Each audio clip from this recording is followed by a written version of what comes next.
The cathedral doors burst open with a force that made the crystal chandeliers tremble. Every head turned as a young woman in torn jeans and a faded jacket stumbled down the pristine white aisle, her sneakers squeaking against marble that cost more than most people's homes. Security guards materialized from the shadows, their hands reaching for her, but she was already running, her wild eyes locked on the man in the custom Italian tuxedo standing at the altar. "Mr. Castellan." Her voice cracked through the sacred silence like breaking glass. "Please, I need 5 seconds. Just 5 seconds of your time." Alexander Castellan, billionaire tech mogul and one of the 50 wealthiest men in the world, stood frozen as this stranger rushed toward him. His bride, Victoria Ashford, daughter of old money and new influence, gasped behind her veil of imported French lace. The officiant stepped back. 200 of the world's most powerful people sat stunned in their designer suits and couture gowns, watching this impossible disruption unfold. The girl was thin, too thin, with dark circles under her eyes that spoke of sleepless nights and desperate choices. Her fingers clutched a phone so tightly her knuckles had gone white. She was maybe 22, 23 at most, and she looked terrified, but she kept moving forward even as security closed in from both sides. "Sir, please," she gasped, and there was something in her voice that made Alexander raise his hand, stopping the guards just as their fingers brushed her shoulders. "I have something you need to hear. 5 seconds. That's all I'm asking." "This is insane," Victoria hissed, her perfect composure cracking just enough to let anger seep through. "Alexander, call security. This woman is clearly disturbed." But Alexander found himself staring at this intruder, at the desperation in her eyes that looked nothing like madness and everything like truth. He had built his empire on reading people, on trusting his instincts when data failed him, and every instinct he possessed was screaming that he needed to listen. 5 seconds, he said quietly, and the cathedral erupted. His mother stood up in the front row, diamonds flashing at her throat as she protested. Victoria's father, Senator James Ashford, barked orders at the security team. The wedding planner, a woman who had orchestrated royal ceremonies, looked like she might faint. But Alexander kept his hand raised, kept his eyes on the girl who was now close enough that he could see she was trembling. "Thank you," she whispered, and her fingers fumbled with the phone. "Just listen. Please." She pressed play and a voice filled the cathedral. It was distorted, run through some kind of filter, but the words were crystal clear and they turned Alexander's blood to ice. "Within 6 months he won't know his own name. By the end of the year he'll be in Switzerland and we'll have everything. Hey friends, quick one, like, subscribe and drop where you're watching from. UK? New York? London? South Africa? Let me know. Now back to that 5 seconds. 5 seconds. That was all it took for Alexander's entire world to splinter. The audio cut off and the silence that followed was absolute. The girl stood there, phone extended like an offering, like evidence, like salvation. Alexander's ears were ringing. He could hear his own heartbeat, could feel the weight of 200 stares, could sense Victoria's presence behind him like a coiled spring about to release. "That's insane," Victoria said, and her voice was different now, higher, sharper. "Alexander, this is clearly a fabrication. Someone trying to extort money or sabotage our wedding. Please, let security remove her." But Alexander was no longer looking at his bride. He was looking at the girl, at this stranger who had just thrown a grenade into the most important day of his life, and he was trying to understand why she looked more afraid now than she had when she'd first burst through those doors. "Who are you?" he asked softly. "My name is Maya Santos," she said, and her voice was shaking so badly she could barely get the words out. "I clean offices at Castellan Tower. Night shift, floor 47. I wasn't supposed to be there last Tuesday. I switched shifts with Maria because her daughter was sick, and I was in the executive conference room at 2 in the morning when I heard people talking. I recorded it because I didn't know what else to do. And Mr. Castellan, you're in danger. Real danger. I have the full conversation, but I needed you to hear enough to listen to me." The words tumbled out in a desperate rush, and Alexander felt something click in his mind. Floor 47. That was where his executive team worked. Where his CFO and general counsel had their offices. Where the people he trusted most in the world managed his empire. Marcus Chin, Alexander's head of security, stepped forward smoothly, his hand extended toward Maya with professional authority. "Miss Santos, I'm going to need to take that phone as evidence. This is a serious allegation and we need to preserve the chain of custody for any potential investigation." Maya's arms snapped to her chest, clutching the phone like it was her only lifeline. "No. Miss, I understand you're nervous, but this is standard procedure," Marcus continued, his voice calm and reasonable, the voice of someone who had spent years defusing tense situations. We need to verify the authenticity of that recording through proper forensic channels. I'll give you a receipt and the phone will be secured in our evidence locker until. I said no. Maya's voice was stronger now, her eyes darting between Marcus and Alexander. I'm not giving you anything. You could delete it, destroy it, claim it never existed. I clean your offices, Mr. Chin. I've seen what you hide. A ripple went through the crowd. Maya had just named the head of security, suggested he was involved, and turned what might have been a simple security matter into something far more complicated. Marcus's professional mask showed its first crack of irritation. That's a serious accusation, Miss Santos. You're suggesting I would tamper with evidence? I've protected Mr. Castellan for 8 years. I've literally taken a bullet for him. And you're going to stand there and call my integrity into question based on what, exactly? Your janitor's intuition? Based on your voice, Maya said, and Alexander saw her hands stop shaking as something like certainty settled over her. You were one of them. In that conference room. I heard you talking about flexible security protocols and ensuring private medical transport wouldn't be flagged. You were planning how to move him to that facility without anyone asking questions. Marcus's face remained carefully neutral, but something shifted in his posture. A subtle tension, a readiness that Alexander had seen before in combat situations. His security chief was preparing for a threat. Alexander, this woman is delusional, Marcus said, his tone shifting from professional to urgent. She's making wild accusations based on nothing. We need to secure that phone now before she has a chance to edit or manipulate the recording. Every second we wait compromises the evidence. He moved forward, faster now, reaching for Maya with the kind of speed and precision that came from years of military training. But Maya was already backing away, stumbling over the hem of someone's designer coat, nearly falling before catching herself on the edge of a pew. Don't touch me. Her voice cracked with fear but also with determination. If I lose this phone, he dies. Don't you understand? That's what this is about. That's why I'm here. I'm not ruining your wedding, Mr. Castellan. I'm saving your life. The words hung in the air like a declaration, and Alexander felt something shift in the cathedral's atmosphere. Maya wasn't just a confused janitor or a mentally unstable intruder. She was someone who believed, truly believed, that she was watching a murder in progress and trying to stop it. Marcus, step back, Alexander said quietly. Sir, with respect, we need to secure that device before. I said step back.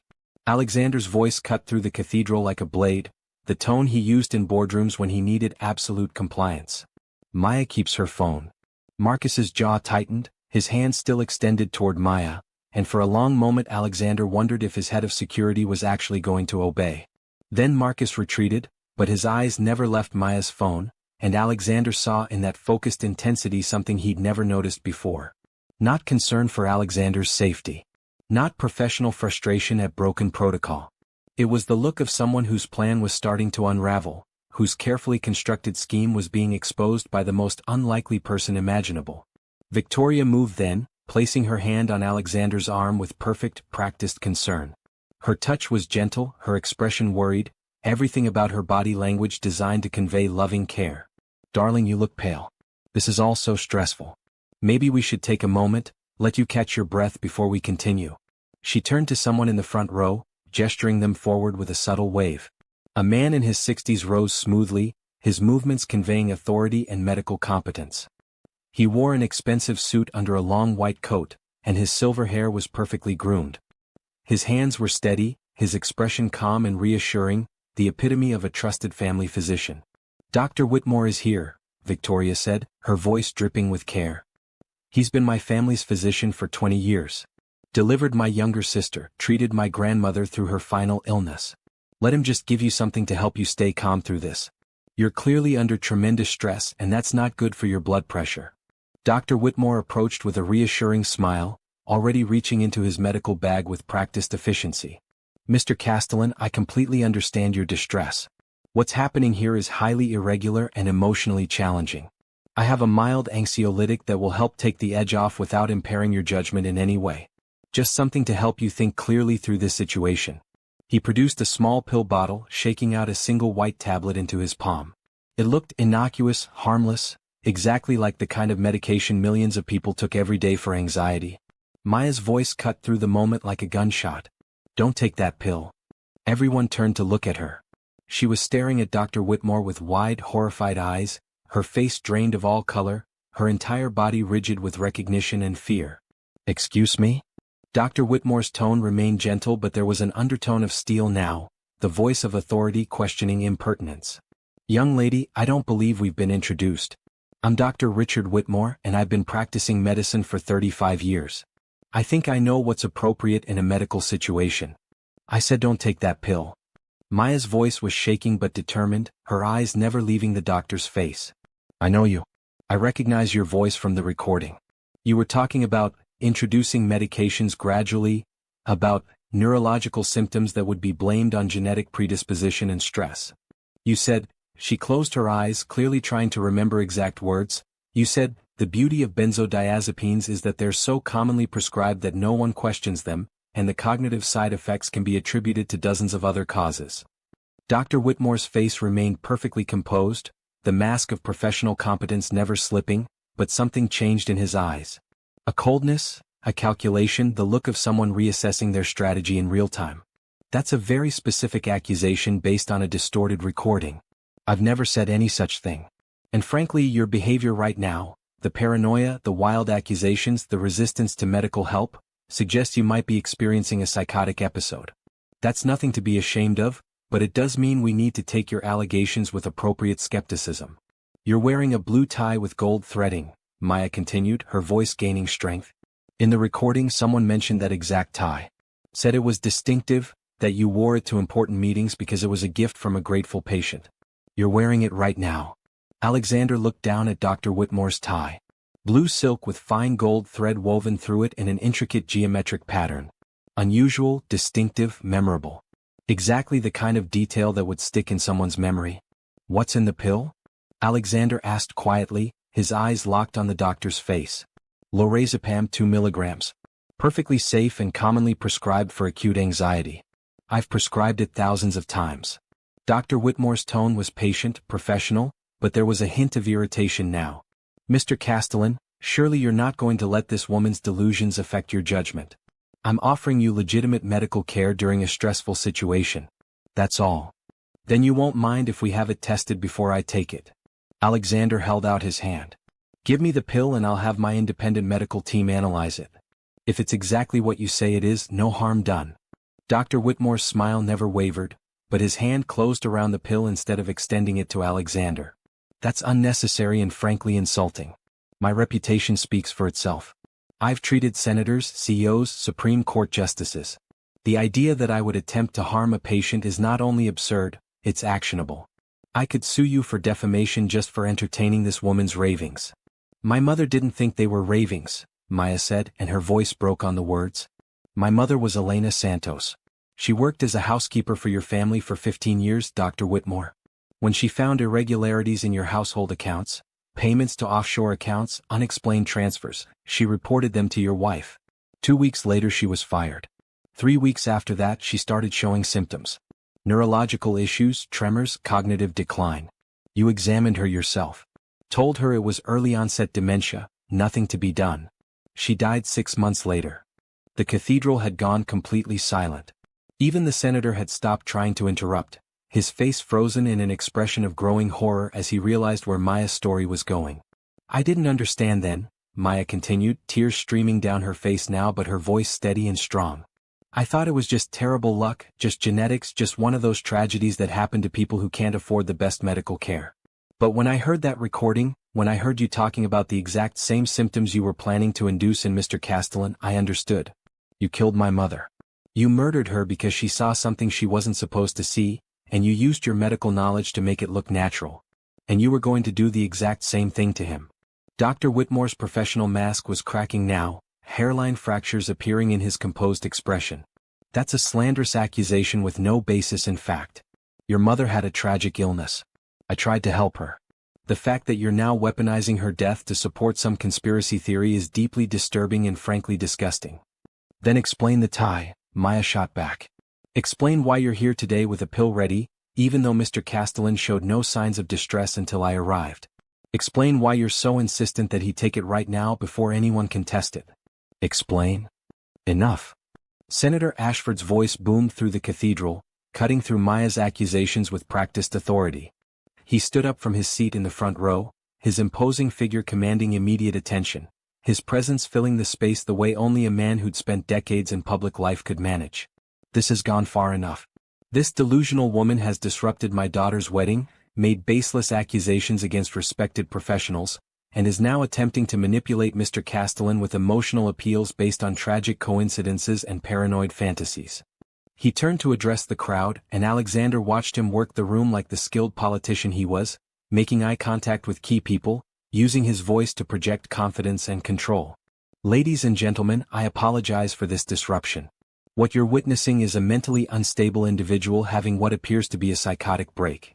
This woman, Maya Santos, clearly needs psychiatric help, and I assure you she will receive it. Dr. Whitmore has already offered to arrange for her evaluation at an excellent facility where they can help her understand the difference between reality and delusion. I'm not crazy, Maya said, but her voice was small against the senator's booming confidence. Of course you're not, dear, the senator said with practiced sympathy, his tone somehow managing to be both kind and condescending. You're confused. You've taken a family tragedy and constructed an elaborate fantasy to explain it, because sometimes our minds do that to protect us from painful truths. But the painful truth here is simple. Your mother had a disease, she died from that disease, and no amount of conspiracy theories will change that reality. What we can do is get you help so you don't hurt yourself or others with these dangerous delusions. He paused, letting his words sink in, watching as people's expressions shifted from shock to concern to something that looked like agreement. Alexander could see it happening in real time, the narrative being rewritten, Maya being transformed from whistleblower to victim of her own mental illness. Furthermore, the senator continued, his voice taking on a harder edge now, the velvet glove coming off to reveal the iron fist beneath, I want to remind everyone here that this is a private ceremony in a private venue. Anyone who spreads this will be sued into the ground. My legal team is already prepared to file restraining orders, pursue charges of trespassing, disturbing the peace, defamation, and harassment. Anyone who aids or encourages this woman's delusions will find themselves named in those lawsuits. He turned his gaze to Father Morrison, the priest who had been standing frozen by the altar throughout this entire disruption. The senator's smile was pleasant but his eyes were cold. Father, I trust the archdiocese would not want to be associated with a scandal involving false accusations against a sitting U.S. senator, a respected physician, and one of the city's most prominent families. I would hate for this unfortunate incident to impact the church's relationship with the Ashford Family Foundation, which has been so generous over the years. Last year alone we donated $3 million to church-affiliated charities. I'm sure you understand how important it is to maintain good relationships with major donors. The threat was barely veiled. Father Morrison's face went pale, his hands gripping his prayer book so tightly his knuckles showed white. Senator, the church doesn't involve itself in secular disputes? Of course not, the senator said smoothly. I'm simply reminding everyone of the stakes here. Reputations, relationships, financial partnerships. All of these things can be damaged by reckless accusations and irresponsible behavior. We need to think very carefully about how we proceed. He turned back to Alexander, and his voice softened into something paternal and concerned, the tone of a father figure offering wise counsel. Alexander, I know this is overwhelming. Someone has weaponized your natural caution, your intelligence, your tendency to question and verify. They've turned those positive qualities into paranoia. But you need to make a choice right now, and it's a choice that will define the rest of your life. The senator moved closer, his presence overwhelming, his voice dropping to something more intimate while still carrying to the assembled crowd. We can proceed with this wedding right now. Put this ugly incident behind us.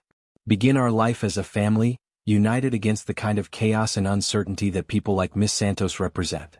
Or we can cancel everything, create a massive scandal that will dominate the media for months, destroy your reputation as someone stable and rational enough to lead a major corporation, and give your competitors ammunition to challenge every business decision you make going forward. He paused, letting the implications sink in, watching Alexander's face for signs of capitulation. Think about what's at stake. Your company's stock price. How will investors react to news that the CEO canceled his wedding because a janitor played him a conspiracy theory on her phone? Your board's confidence. Will they trust the judgment of someone who throws away a major personal commitment based on unverified allegations? Your business relationships. How many partners and clients will start to question whether you're stable enough to work with? The senator's voice grew even more serious, almost sorrowful. I've seen this happen before, Alexander. Good people, smart people who let paranoia destroy everything they've built. They start seeing conspiracies everywhere. They push away everyone who cares about them. They end up alone, isolated, convinced that everyone is out to get them. Is that really the legacy you want? Is that who you want to become? Alexander felt the pressure of those words, the weight of everything the senator was describing. He was right that a scandal would be devastating. Right that walking away now would raise questions about Alexander's judgment and stability. Right that the optics would be terrible. But he was also manipulating, using fear and social pressure and the threat of consequences to push Alexander toward a decision that would put him exactly where that audio recording said they wanted him. He looked at Maya, who was standing there watching him with those huge, terrified eyes, waiting to see if her desperate gamble had been worth it. Then he looked at Victoria, at her perfect beauty and her expression of concerned love, at the bride who was supposed to be his future. Then at Marcus, at Dr. Whitmore, at the senator himself, all these powerful, respected people arrayed against one minimum-wage janitor with a phone. You're right, Alexander said slowly, and he saw Maya's face fall, saw the devastation in her eyes as she realized he was going to choose the safe path, the easy path, the path that protected his reputation and his business and everything he'd built. This is about what kind of person I want to be. What kind of legacy I want to leave. He turned to the wedding planner, who was hovering nearby with a confused expression. Bring me the marriage certificate. Victoria's face lit up with triumph. The senator smiled with satisfaction. Dr. Whitmore relaxed, slipping the pill back into his bottle. They thought they'd won. They thought Alexander had chosen preservation over truth, safety over courage, reputation over reality. The wedding planner scurried forward with the marriage certificate, her hands shaking slightly as she placed it on a small table that had been set up near the altar. 2 pens lay beside it, expensive fountain pens that matched the elegant formality of the occasion. The certificate itself was a work of art, calligraphy and gold leaf and signatures waiting to make everything official. Alexander picked up one of the pens and felt its weight in his hand. He looked at Maya one more time, saw the tears streaming down her face as she watched him prepare to sign his life away. Her shoulders were shaking and she looked utterly defeated, like she had given everything she had and it still wasn't enough. I'm sorry, she whispered, her voice barely audible. I tried. I really tried. You did more than try, Alexander said gently. You showed me who these people really are. Then he turned to Victoria, who was moving closer, her hand reaching for his arm, her smile bright and victorious. Before I sign, I want to say something to everyone here. Of course, darling, Victoria said, her voice warm with anticipated victory. Whatever you need to say. Alexander turned to face the crowd, the pen still in his hand, and he saw all of them watching. The powerful, the wealthy, the influential. People who had known him for years, who had done business with him, who claimed to be his friends. And every single one of them had been about to watch him sign a document that would lead to his destruction, and none of them had said a word to stop him.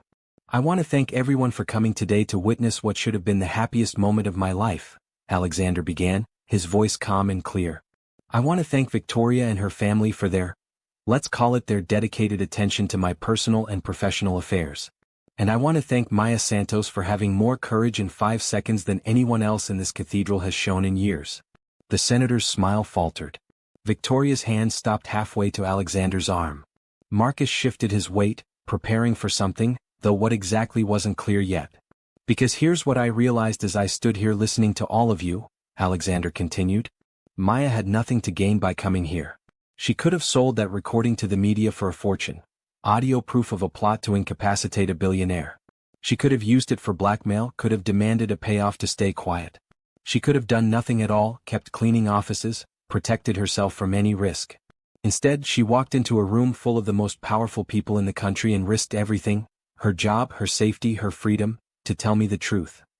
He paused, letting his gaze sweep across the assembled crowd. And the response from everyone who supposedly loves me has been to threaten her, discredit her, and pressure me to ignore her. Not one person who claims to care about me said, maybe we should investigate these allegations. Not one person said, let's be absolutely sure there's nothing to this before we proceed. Every single one of you prioritized your own interests. The wedding going forward, the business relationship staying intact, the scandal being avoided, over my actual safety. That tells me everything I need to know about who actually has my best interests at heart. Victoria's face was transforming now, the mask of concern slipping away to reveal something harder underneath. Alexander, you're making a terrible mistake. Think about what you're throwing away. Oh, I am thinking about it, Alexander said. I'm thinking very carefully. He lowered the pen to the marriage certificate, and Victoria leaned in, watching eagerly as the pen touched the paper. He let the nib hover, just long enough for them to relax. The senator moved closer. Dr. Whitmore's expression showed satisfied relief. They thought they had him. Thought he was going through with it despite everything, choosing reputation and stability over truth. And then Alexander tore the certificate in half. The sound of ripping paper echoed through the cathedral like a thunderclap. It was visceral, final, unmistakable. Victoria's face went white, then red with rage, the transformation so complete and so fast that Alexander wondered how he had never seen this side of her before. The senator lunged forward instinctively, as if he could somehow stop what had already happened. Dr. Whitmore's satisfied expression collapsed into shock. But Alexander wasn't finished. He tore the certificate again and again and again, reducing it to confetti that drifted to the marble floor like snow. Each tear was deliberate, definitive, the physical destruction of a trap that had been set with patient care over years. "You absolute idiot," Victoria hissed, all pretense of love and concern evaporating in an instant. Her voice was different now, colder, sharper, empty of the warmth she'd always shown him. "You complete and utter idiot. Do you have any idea what you just did?"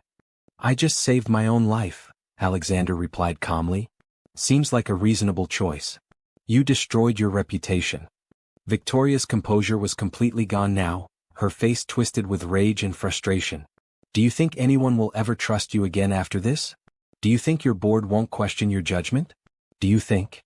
"I think I'd rather have questions about my judgment than be a vegetable in a Swiss facility while you loot my company," Alexander interrupted. "Call me crazy, but that seems like the better option." He pulled out his phone, and something in his movement made Marcus tense, made the senator take a step forward, made Dr. Whitmore's hand twitch toward his medical bag. They all sensed something shifting, some balance of power tipping in a direction they hadn't anticipated. Alexander made a call, putting the phone on speaker so everyone could hear. His personal attorney, David Morrison, answered on the second ring, his voice jovial with champagne from the pre-ceremony reception. "Alexander. About time you called. How's the almost married man feeling? Ready to make it official?" "David, I need you to do something for me right now," Alexander said, his eyes locked on Victoria's face as he spoke. "Pull up the prenup. Section 12, subsection 4. The medical incapacitation clause. I need you to read it to me word for word." There was a pause, the sound of papers rustling, a confused, "Okay, but Alexander, you're literally about to get married, is this really the time?" "Just read it," Alexander said firmly. "All right. Section 12, subsection 4. In the event of the groom's physical or mental incapacitation, as determined by a panel of 3 licensed physicians, the bride shall assume power of attorney for all medical decisions and temporary asset management pending the groom's recovery. In cases of permanent incapacitation, assets shall transfer to the Ashford-Castellan Medical Trust, which shall be managed by a board consisting of Victoria Ashford, Senator James Ashford, the groom's CFO Thomas Winters, and the groom's general counsel Robert Chin. The trust shall have full control over asset allocation, business decisions, and medical care for the incapacitated party." "Why are you asking about this now? Who drafted that specific language?" Alexander asked. "Robert Chin, your general counsel. He worked directly with the Ashford family's legal team. Said it was a standard protection mechanism." "Alexander, seriously, what's going on? Is Marcus Chin related to Robert Chin?" A longer pause now, David's confusion bleeding through the phone. "Yes, they're brothers. You know that. You've met them together." "Alexander, you're scaring me. What's happening?" "One more question," Alexander said. "How long have Thomas Winters and Robert Chin served on boards together?" "I'd have to check exactly, but they've known each other for at least a decade. They served on the board of Whitmore Medical Group together before you hired Thomas." "Alexander, talk to me. What is this about?" Alexander ended the call and looked at Marcus Chin, his trusted head of security. "Whitmore Medical Group. Dr. Whitmore's family business. That's an interesting connection. So my general counsel and my CFO both have ties to Dr. Whitmore, who was conveniently here today with a pill ready to help me through a stressful moment. And the general counsel just happens to be your brother. And you were all very, very eager to take Maya's phone and make this recording disappear." Marcus's professional mask finally cracked completely. His face went hard, his stance shifted into something combat-ready. Sir, you're making connections that don't exist. You're letting paranoia destroy rational thought. Alexander turned to Maya. Play the rest. Don't skip anything. Maya swallowed. The full recording is 19 minutes. But I pulled the 3 minutes you need right now, the parts where they name names and lay out the timeline. The full file is backed up in multiple places. Even if someone smashes this phone, it still exists. Play the highlights, Alexander said. Names. Timeline. Proof. Maya tapped the file and skipped forward twice, her thumb moving with the confidence of someone who had listened to this 100 times. The cathedral filled with filtered voices, cold, methodical, unhurried. The wedding triggers the clause. 72 hours, the transfer begins. Whitmore handles the meds. Slow. Invisible. Chin keeps security flexible. No interruptions. Winters runs the paper trail. Chin writes the clause. 6 weeks, confusion. 3 months, paperwork. 6 months, incompetence. 9 months, Switzerland. And by the end of the year, we have everything. Maya stopped the audio. If anyone wants the full 19 minutes, she said, eyes flicking to Marcus, they can get it from my lawyers. Alexander stood there at his own wedding, surrounded by the destroyed pieces of a marriage certificate, looking at the woman he had loved and realizing he had never really known her at all. The silence in the cathedral was absolute. 200 people sat frozen, unsure whether they had just witnessed a scandal or a tragedy or some combination of both. Victoria looked at him, and something like resignation passed across her face. The mask was gone completely now, stripped away by her own unfiltered voice on that recording. She seemed almost relieved, like she'd been carrying something heavy and could finally put it down. That's my voice, she said quietly, and there was none of the heated emotion from a moment ago, just a cold, factual tone. Unfiltered, clear, indisputable. So yes, Alexander. It's all true. Every word you just heard. You were a mark. A very profitable, very gullible mark. And if you had just signed that certificate like you were supposed to, none of this would have mattered because you'd have been ours. Victoria, shut up. The senator moved forward, his composure finally cracking into panic. Don't say another word. We're calling our attorneys right now. Everyone here is a witness you're confessing to. What's the point, Dad? Victoria cut him off, her voice tired. Maya Santos has the full recording. She's probably backed it up a dozen different ways. She said she's been cleaning our offices for 6 months. Who knows what else she's found, what other evidence she's gathered.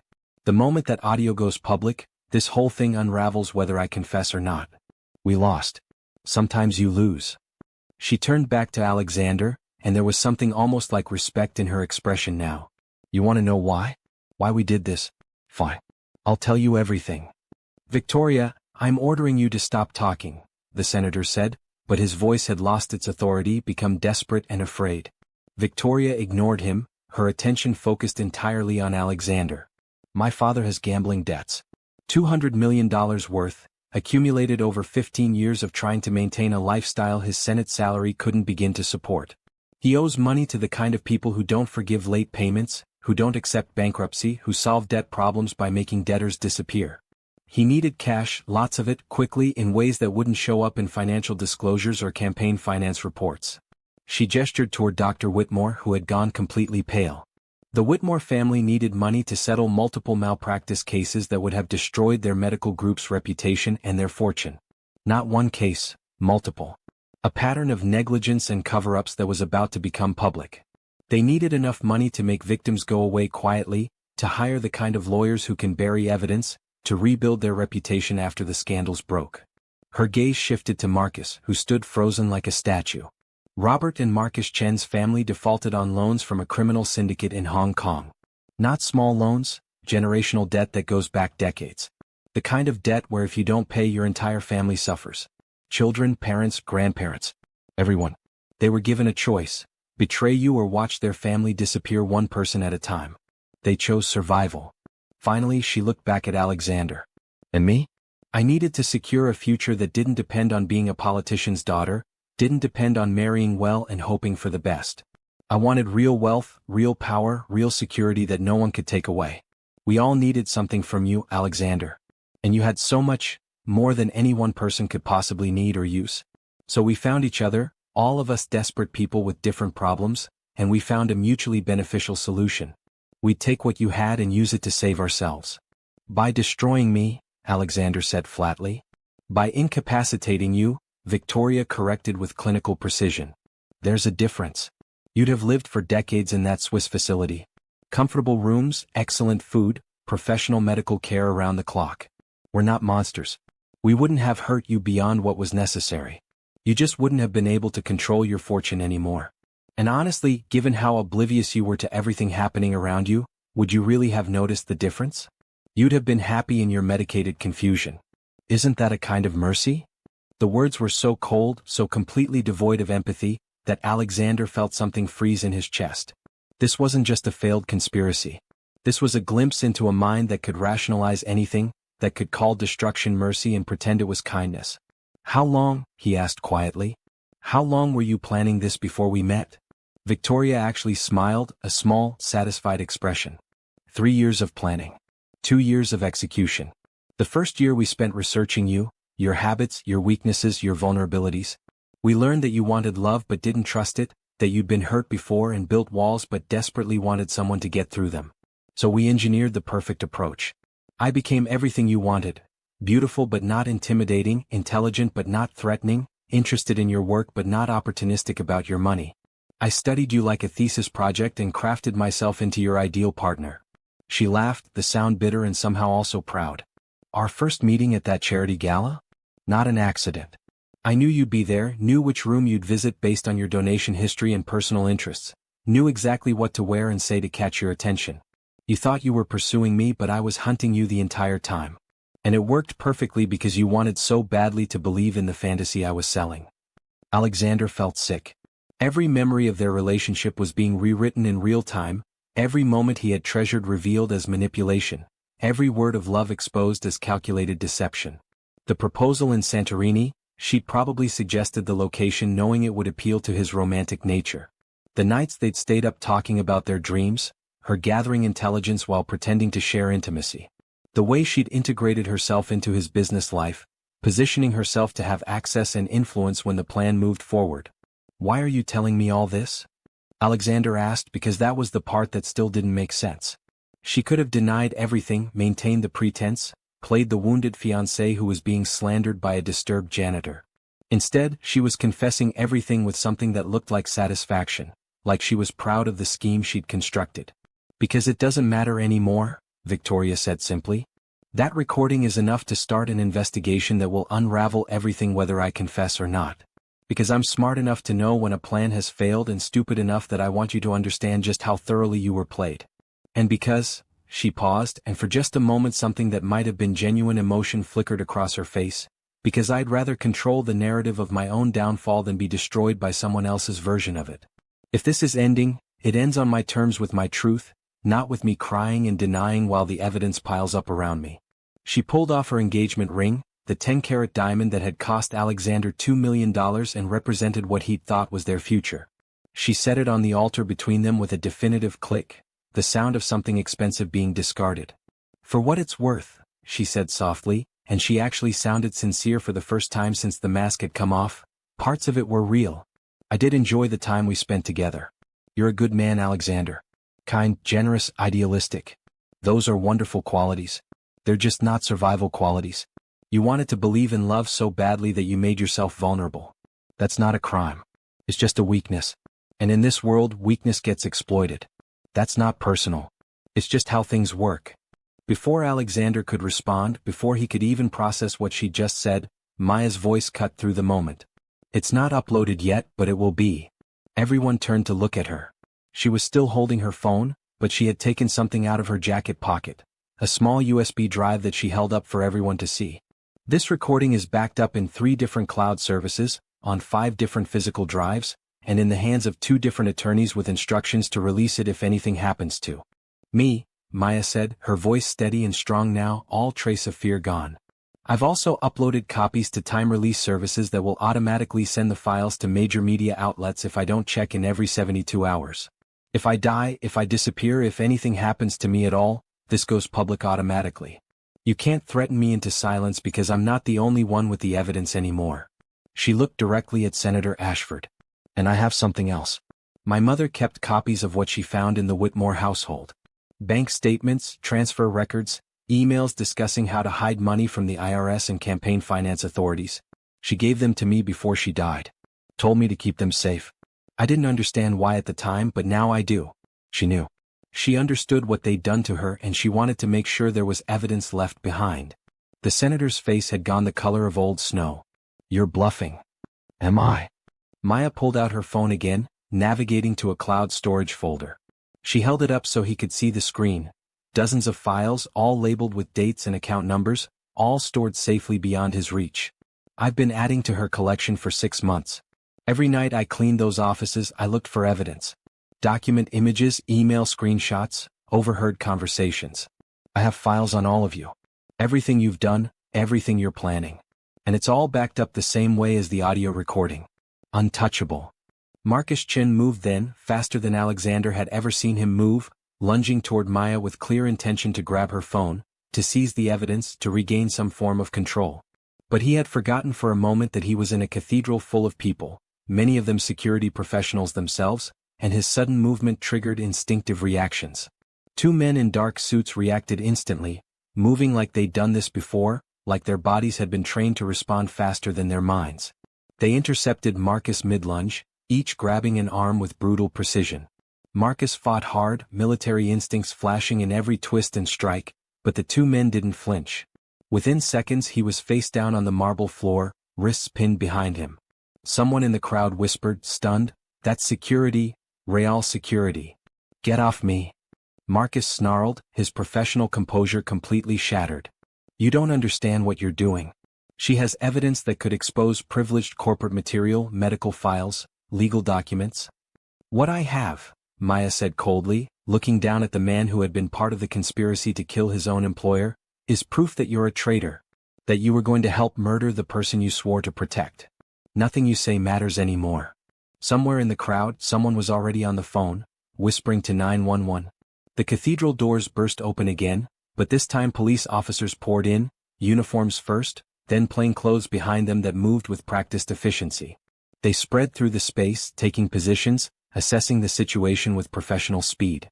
The lead officer, a woman with captain's bars on her uniform, approached Alexander with her badge extended. "Mr. Castellan? I'm Captain Sarah Rodriguez. We received a call about a credible threat to your life. Can you confirm you're safe?" "I'm safe now," Alexander said, gesturing toward Victoria, the senator, Dr. Whitmore, and Marcus Chin. "But these people were planning to incapacitate me, steal my fortune, and commit me to a facility under false medical pretenses. There's recorded evidence of the entire conspiracy." Captain Rodriguez's expression didn't change, but her eyes hardened. "We're going to need statements from everyone. This is now an active investigation. No one leaves until we've secured the scene and documented everything." What followed was controlled chaos. Officers took statements from witnesses, documented the scene, secured physical evidence. Marcus was formally arrested and read his rights. Dr. Whitmore attempted to destroy his phone and was stopped by an officer who had been specifically watching him. The senator tried to leave, tried to call his attorney, tried to invoke senatorial privilege, but Captain Rodriguez was unimpressed by his attempts to leverage political power. Victoria stood calmly in her wedding gown as an officer read her rights and placed her in handcuffs.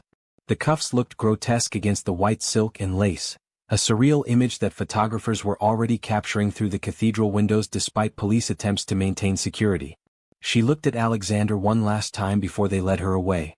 "You know what the really funny part is? I actually did care about you in my own way. You were kind to me. Generous. Thoughtful. Under different circumstances, if I'd been a different person, maybe it could have been real. But I'm not a different person. I'm someone who does what's necessary to survive. And you were necessary." Then she was gone, led out of the cathedral in her wedding gown like a fallen queen, and Alexander was left standing at the altar of his own almost destruction with Maya Santos beside him and 200 shocked witnesses trying to process what they'd just seen. His mother appeared at his elbow, her face streaked with tears, and pulled him into a fierce embrace. "I knew," she whispered, her voice breaking. "I knew something was wrong and I said nothing. I'm so sorry. I was a coward." "What do you mean you knew?" Alexander pulled back to look at her. Eleanor Castellan's face was a mask of guilt and regret. "I saw things. Victoria going through your office when she thought no one was watching. Her photographing documents. The way she asked questions about your medical history, your family health issues. I saw her with Dr. Whitmore once at a restaurant, having an intense conversation that ended the moment I approached. And I said nothing because I wanted to believe I was just being paranoid. Because the senator and his wife were charming and connected, and I wanted to believe my son had found someone from the right kind of family. She turned to Maya, taking both of the younger woman's hands in hers. You saved my son's life. You had the courage I lacked. You saw wrong and refused to look away even though it could have cost you everything. I don't know how to repay that. I don't know if it can be repaid. But thank you. Thank you for being braver than all of us. Maya was crying again, overwhelmed by the emotion and the aftermath and the fact that she was being embraced by one of the wealthiest women in the country. I just did what my mom would have wanted. She always said you don't look away when someone needs help. Your mother raised an extraordinary daughter, Eleanor said firmly.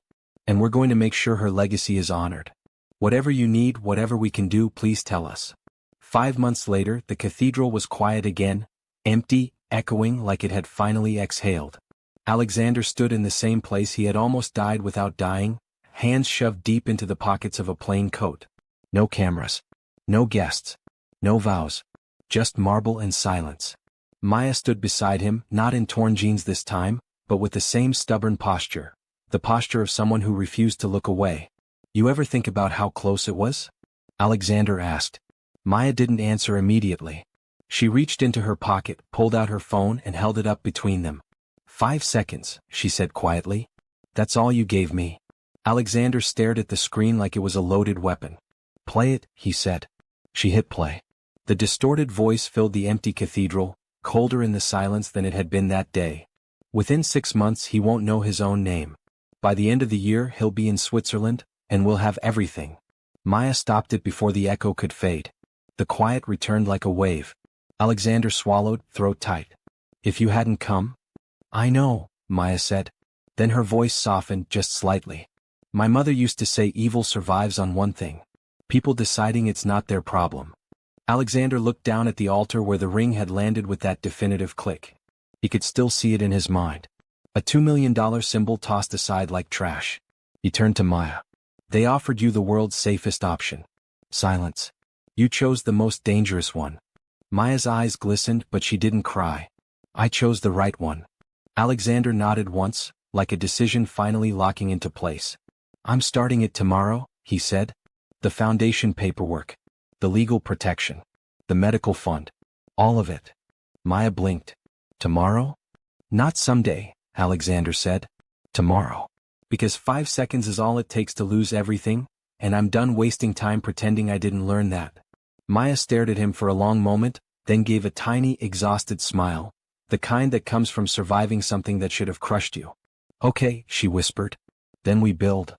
Alexander looked up at the cathedral ceiling, at the chandeliers that had trembled the day Truth walked in wearing torn jeans. 5 seconds had shattered his life. But this time he wasn't going to rebuild the old one. He was going to build something they could never touch.